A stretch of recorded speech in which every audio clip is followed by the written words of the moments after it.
As millions of Americans prepare to file their taxes, there's finally some good news from the federal government. The IRS says it's sitting on more than $1 billion in unclaimed tax refunds from back in 2007.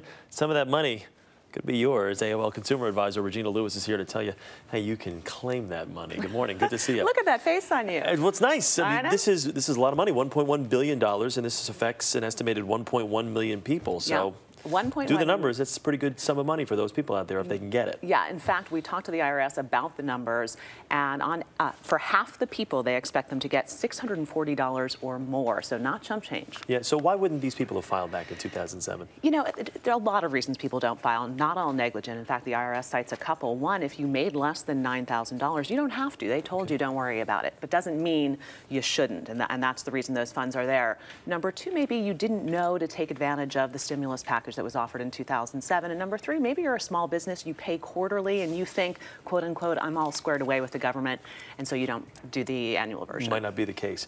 2007, I mean, it does seem like ages ago. Any reason why it takes so long to figure this out? The law here in 2011 we're finding it? Yeah, exactly. It's a 3-year increment. So they do this every year, backtracking 3 years, and then after that, it is the property of the U.S. Treasury. So to your point, you got a window here, and then it's game over. Okay, so let's talk about, for these people who did not file back in 2007, what steps can they take now to see if any of this money could potentially be theirs? First, you need the 2007 form. So in order to rewind the clock, you can go to irs.gov. The forms are right there. And in terms of preparing your taxes, a lot of people use players like TurboTax. If you go to their site, I was just on it, you will see, do you want to buy the 2007 preparation software, the 2008, the 2009? It's not there because they're selling old models at a discount. It's there because they know people are doing retroactive taxes. And you have to file, you've got until the 18th. That you've got to the 18th, and you're going to hard and fast rule. That's a hard and fast rule. That's number 3. Number 2 is you've got to have those W-2s. I think that's the hardest part. You might have to call your employer. You might have to log on to an old website. What was that password again?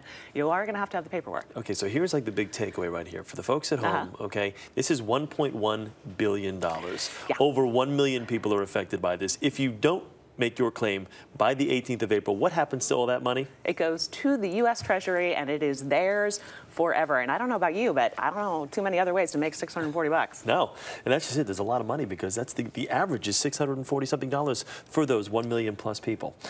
You also, though, have to be up to date on your 2008 and your 2009 taxes. Sure. They're not doing this for no reason. They're doing this to help get people back on track. So if you do go to claim your 2007 funds, they're going to say, hey, are we squared away for 2008, 2009? We need to check that first. They'll reconcile the math accordingly. How about for people that are saying, oh, God, I don't want to be involved with this. I've got so much to already deal with my taxes for this, or for 2010, rather. Anything that they can do Understandably. To I think you almost have to treat it like a second job and just get in the zone. A lot of the legwork has to do with how do I find my W-2s? Well, once you know how to find the one for 2010, you know how to find the one for 2009, 2008, and 2007. And so it is kind of getting your game face on, cracking the code. The IRS does want to be helpful with this. They're going to be open on Saturday, tomorrow, from 9 to 2 nationwide at 100 different centers. Take them up on that. Excellent. Little workshop. Regina, thank you. Okay.